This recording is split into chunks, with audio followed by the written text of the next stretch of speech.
Well, what's going on, everyone? So today's festivities, I'm starting off by pulling some coilovers off this crazy little El Camino I picked up. Oh, it's been a couple of years, but it's got a cantilever rear suspension on it.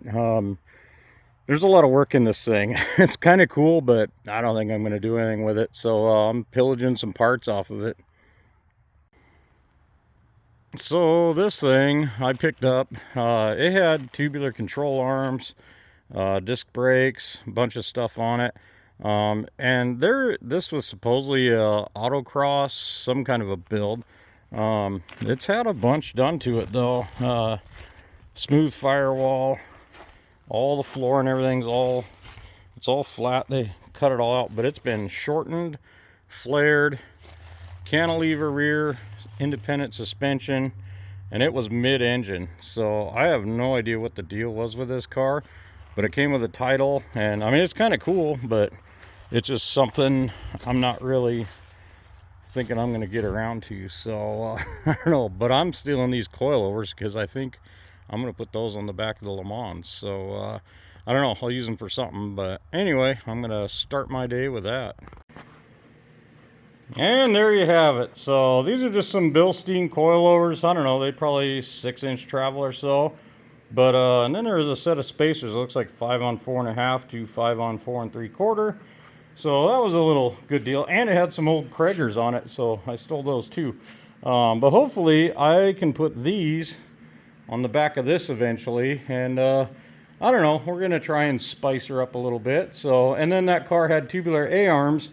And I'm sure you guys have all noticed, I don't know what's going on with this front tire, but it is goofy. So I'm going to put tubular A-arms on there, and I think they're a 2-inch drop. I'm not real sure. They got a little different curve to them, but I don't know. They were on that car, and yeah, it was cheap. So anyway, and that puts disc brakes on this car. So I'm going to go ahead and I'll get those on eventually, but today is, I am hoping, primer day. So I just got a bunch of prep to do.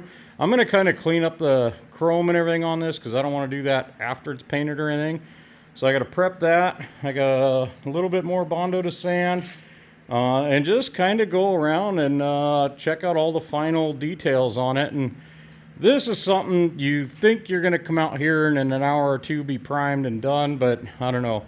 I've done these projects and sometimes it's 4 in the morning when you decide that you can finally prime them. So I don't know, we'll see, but I'm hoping this video ends with this car in gray primer. So I better get on her. Naturally, this is taking longer than I wanted it to, but I knew it would. So we're getting caught up on it. We're pretty close now, but in between letting some mud dry and stuff, like on these old cars, since I'm not pulling the windows out, all the old chrome, it's got just buildup from pine needles and minerals and rain and whatever else. And I don't know, a cheap, quick way of fixing that, and it's not the best, but it works pretty good. So I kind of went around this side, and you can see kind of I haven't gotten real close in there. But I'm just using double-aught steel wool, and it doesn't really shine it. And a guy could mask this off and go over with a little buffer, but the only thing is once you get a nice shiny paint on this, this tarnished old chrome's going to look even worse. So, and then you can see where somebody had taped off in here, and I'm digging all that little bit of yellow out, getting it off the chrome and everything, and just trying to clean this up because I'd rather do it now before I get any paint, primer, or anything else on it. So I just kind of been bouncing around doing that, and I don't know, it gives it a nice shine, but it's not quite polished. So I don't know, I might go over it with a little buffer or something, but I doubt it. So anyway, that's just a little something else I do and something to think of as you're doing this. Like I say, if we were pulling all this out, I'm gonna drop all this off and have it polished or buff it up at home, whatever, but I'm not doing it, but I'll do the best I can while it's on the car so it'll look a little bit better. So anyway, back at her. Well, I think I just finally put the last little bit of Bondo on this thing to just fix a couple pinholes, and I went around, I got all my chrome, all steel wooled and everything. The back window is definitely taking a while, so it's very heavy. I don't know, it's got a bunch of junk on it, and I'm sure this was under pine needles or something, but it's pretty tarnished. So yeah, I'm gonna work on that a little bit. But I think, for the most part, when I get done with that, this car is ready to prime. So there's not a whole lot left. I'm going to go around a little bit more, just check all these little edges and just make sure there's no little drips of Bondo anywhere or anything, and just kind of give her a once or I guess I still have to do these inner fender lips. So I got to jack it up, pull the tires off. So I guess I will get on that while this Bondo is drying. It has been a long, tedious process, but I believe that this car is finally ready to prime. So it ain't happening tonight, but I'll be hitting her tomorrow morning first thing. But yeah, I just gotta, all the mud work is done finally. Well, this round. But yeah, I've just got a little, just go around, look at any little edges or anything, and just see if there's anything I might have missed or needed to clean. But yeah, it's pretty much ready to go, other than the quarter that's supposed to get here any day. So I'm sure as soon as I go to prime this, that'll show up. But I'm not going to wait for it. I want to move forward on this, and I'll get it all sprayed down. It can sit and shrink in this heat. It is hot in here. I am just soaking wet sanding this.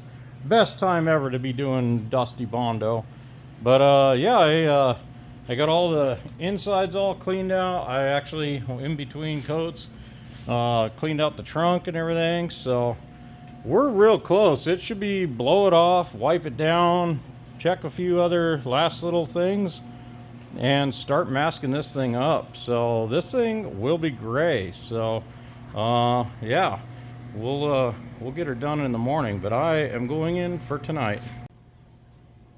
It is such a good feeling to finally have the bulk of this thing done. So while it's curing and everything, I'm gonna probably work on the doors and the trunk lid and stuff. I gotta dig out the fenders and everything for this thing. So I'm a far cry from being done, but the bulk of this thing is at least in the first primer. So I think I might take a little break in between. I may do a little Model A stuff. I might work on the 56 or something, but yeah, my arms and shoulders and fingers are raw. So it's, but anyway, we're definitely getting there. So I'm really leaning real hard to a dark, kind of a charcoal gunmetal on this car. I think it would make the crappy chrome pop a little bit, you know. But I don't know. I'm definitely not going back to yellow. I know at first I kind of thought about it, but I think this is going to go like a dark charcoal. I'm not real sure. You guys got any ideas or anything? Let me know. I'm just curious to see what other people visualize this thing in. And I've thought of red, but I mean, everything's red anymore. So I don't know. But it just seems kind of elegant, but yet still kind of classic. And I don't know. We'll see. And we'll see how my body work turns out. So anyway, I am calling it a night, and tomorrow we will be spraying some primer, and this thing will go under a major transformation. So good times ahead.